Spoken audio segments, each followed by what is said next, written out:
Welcome back, Fantasy Endgame community. Here to help you once again for fantasy baseball waiver wire pickups. Let's talk about some pitchers that just got a lot more interesting after the trade deadline. There was a lot of movement on August 2nd and the days leading up to it. So some closer roles have now opened up. I'm going to talk about some players that I think you should be targeting if you need help. Before I get into my new picks, let me just first serve up a reminder.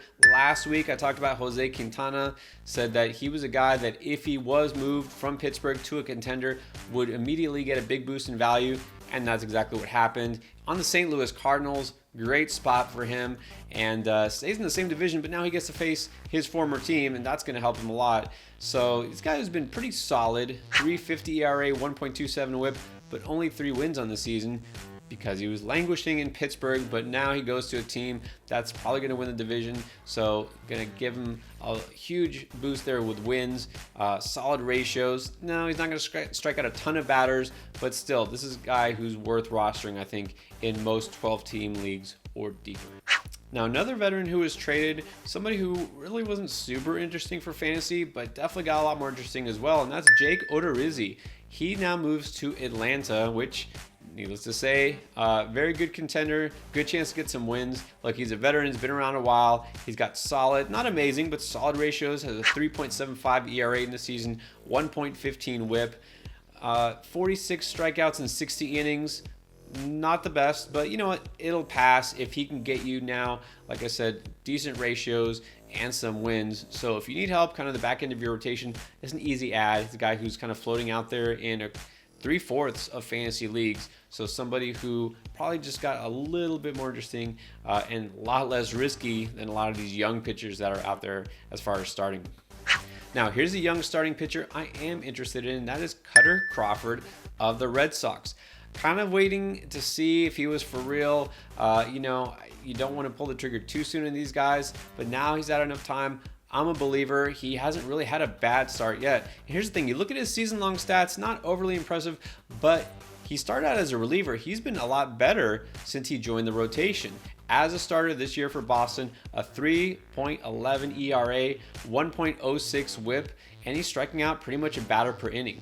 And this isn't a guy who, even though he really didn't have any major league experience, I think maybe 2 innings last year, right? This is his first legit season in the majors, but he's 26 years old. So this isn't somebody who's still kind of learning how to pitch. He's been through the minors long enough. I think we can rely on him. Like I said, has not got blown up yet.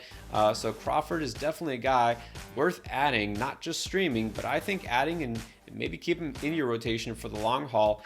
All right, let's talk closers. Now, you knew there was a lot of movement that was going to happen. Of course, there was. The teams that are looking to win a World Series this year took some guys who were closers and made them their closer or made them their setup guy, right? So that means some of these non-contenders now all of a sudden have new closers. Let's start with Baltimore and a guy who's absolute must add. That is Felix Bautista.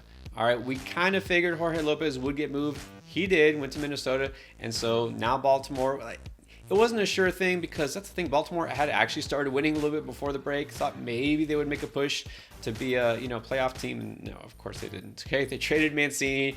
They traded their closer Lopez, their all-star. Bautista is a guy who absolutely fits the mold perfectly.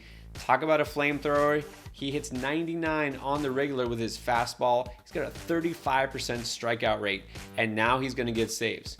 You want him, you need him on your roster. If he's still out there, I know most people probably already pulled the trigger as soon as Lopez got traded, or maybe even before that.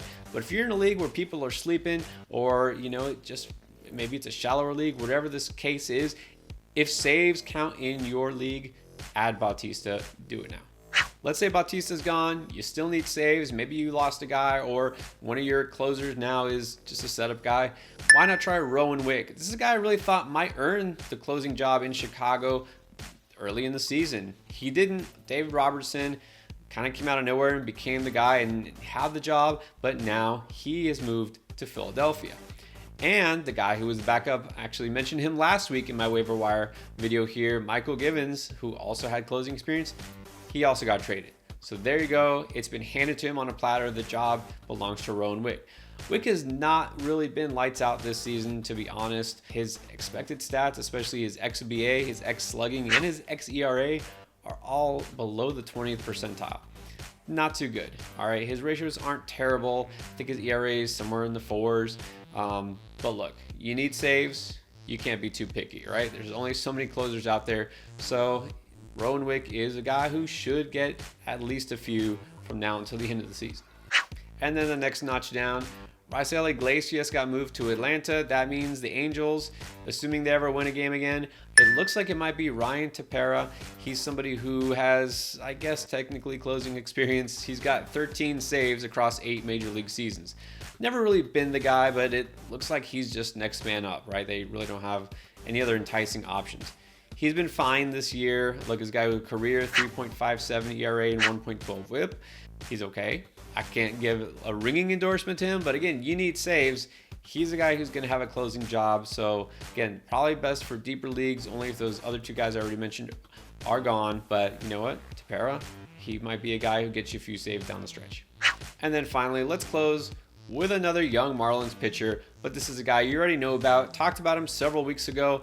Looked good, got hurt, and now he's coming back. Edward Cabrera. Talk about a flamethrower. Yeah, this is a guy who can hit triple digits. We know what he can do. He looked really good in a couple of starts and then got hit around once and then got hurt. He's back. He's been rehabbing. His last rehab start, 5 scoreless innings. Look, this is a guy you know you will get strikeouts from.